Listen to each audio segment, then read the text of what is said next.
ప్రభుత్వం వల్ల మళ్ళీ సిగ్గు లేకుండా వాళ్ళు ఏ విధంగా ఓట్లు అడుగుతున్నారో ఏం మాట్లాడుతున్నారో మీరు ఆలోచన చేయాలి. ఆనాడు తప్పిపోయి ఓటేస్తే బీజేపీకి 4 ఎంపీలు గెలిచింది. అందులో ఒక ఆయన కేంద్ర మంత్రి అయిండు. ₹1 అనేది తెచ్చిర్రా వీళ్ళు, ₹1 ₹5 పనన్నా చేసిండ్రా. మరి ఇప్పుడు గెలిపిస్తే ఏం చేస్తారు? ఏమైనా చేస్తారా? ఏం లేదు. ఇక పసుపు కలప, బియ్యం కలప, అక్షింతలు కలప, ఊరూరికి వంచ, పులిహోర వండ, 10 మందికి పెట్ట, ఓట్లు దొబ్బ. అంతేనా? యువకులకు నీకు ముఖ్యంగా మనవి చేస్తా ఉన్నా, మా వయసు మీరిపోతా ఉంది. ఈ తెలంగాణ మీది, భవిష్యత్తు మీది.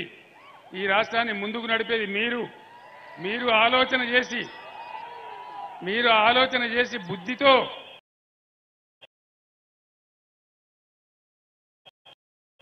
ఏం జరుగుతా ఉంది ఈ పార్లమెంట్ ఎలక్షన్ లో, ఎవరు గెలిస్తే ఈ రాష్ట్రానికి లాభం, ఎవరి వల్ల మనకు మేలు జరుగుతున్నది ఆలోచన చేసేయాలి. ఇక కాంగ్రెస్ పార్టీ తెలంగాణకు 1956 నుంచి ఇప్పటిదాకా మన శత్రువే కాంగ్రెస్ పార్టీ. ఉన్న తెలంగాణను ఊడగొట్టి ముంచిందే కాంగ్రెస్ పార్టీ. 58 ఏళ్లు గోసపడ్డం. భువనగిరి ప్రాంతం, ఆలేరు ప్రాంతం, జనగామ ప్రాంతం ఎంత గోసలో ఉండే. నీళ్ల వ్యాపారాలు ఉంటుండే, ట్యాంకర్లు ఉంటుండే, బిందెలు పట్టుకొని మోసుడు ఉంటుండే. ఎన్ని బాధలు అనుభవించడం. 58 ఏళ్లలో వలస పోవడం, పట్నం పోవడం, ఆటో నడుపుకోవడం, మన వ్యవసాయాలు మూలకు పెట్టడం, అనేక రకాలుగా బాధలు పడ్డాం. ఆనాడు ఎవరు లేకపోయినా, ఎవరు ధైర్యం చేయకపోయినా ఖచ్చితంగా ఈ తెలంగాణ విముక్తి కావాలి, ఇది సొంత రాష్ట్రం కావాలి, బ్రహ్మాండంగా ఉండాలని నేను ఒక్కని, నాతో పాటు జగదీష్ రెడ్డి లాంటి 10 మంది పిడికడ మంది మిత్రులతోని ఆనాడు ఎవడు లేకపోయినా మిమ్మల్ని నమ్ముకొని నేను ఉద్యమం ప్రారంభించిన. 15 సంవత్సరాలు నిరాఘాటంగా కొట్లాడి చివరికి చావు నోట్లో తలకాయ పెట్టి నిమ్స్ దవాఖానలో నేను చచ్చిపోతానో బతనో అనే టైం దాకా కొట్లాడితే అట్లా తెలంగాణ రాష్ట్రం వచ్చింది. మీరెక్కడి వాళ్ళు అక్కడ విజృంభిస్తే, మీరందరూ పులిలా కొట్లాడితే, నేను చస్తనో బతనో ఆందోళన మీరు ఆందోళన చేస్తే ఆనాడు తల వంచి తెలంగాణ ఇచ్చింది. తర్వాత మనకు అధికారం వచ్చింది. 10 సంవత్సరాలు నడిపినాం.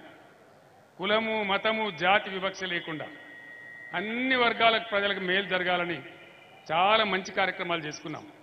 నేను తెచ్చిన రాష్ట్రంలో నా ప్రజలను ఒక తల్లికోడిలాగా పిల్లలను కాపాడుకున్నట్టు ఈ వర్గం ఆ వర్గం లేకుండా అందరినీ కూడా ఆదర చేసుకున్నాం. ప్రతి వాళ్ళని కాపాడినాం. రైతుల విషయానికి వద్దాం. ముందు రైతులకు సంవత్సరానికి ఎకరానికి 10,000 ఇచ్చి బ్రహ్మాండంగా రైతు బంధు కార్యక్రమం భారతదేశంలోనే మొట్టమొదటిసారి తెచ్చిన గవర్నమెంట్ బీఆర్ఎస్ గవర్నమెంట్. ఒక సంవత్సరం లోపలనే మంచిగా చేసి, చెడిపోయిన కరెంటును మంచిగా చేసి 24 గంటలు కన్ను రెప్పపాటు కూడా పోకుండా బ్రహ్మాండంగా కరెంట్ ఇచ్చుకున్నాం, నీళ్ళు ఇచ్చుకున్నాం. మన భువనగిరిలో అయితే బస్వాపూర్ ప్రాజెక్ట్ కంప్లీట్ చేసుకున్నాం. నీళ్ళు రాబోతే ఇప్పుడు నీళ్ళు వస్తాయి మీ అందరికీ. ఆలేరుకు, భువనగిరికి ప్రాజెక్టు కట్టుకున్నాం. వడ్లు బ్రహ్మాండంగా ఎంఎస్పీకి కనీస మద్దతు ధర ఇచ్చి ఒక్క గింజ కూడా లేకుండా కొనుగోలు కేంద్రాలు పెట్టి వడ్లు కొన్నాం. ఆ కొన్న వడ్ల పైసలు కూడా రైతులకు నేరుగా బ్యాంకులో వేసిన.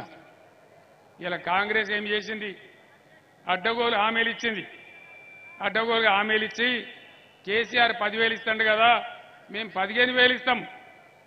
కేసీఆర్ 1,00,000 మాఫీ చేసిండు కదా, మేము 2 లక్షలు మాఫీ చేస్తాం చెప్పిండ్రా?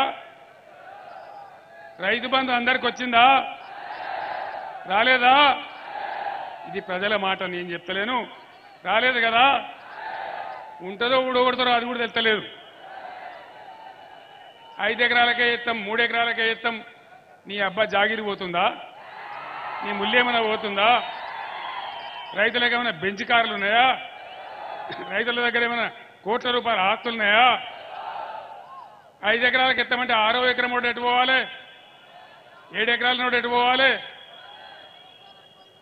ఒక దెబ్బ అది పెట్టిండ్రు.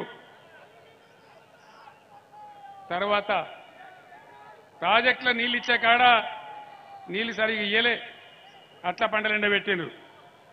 మంచిగా నడిచిన కరెంటు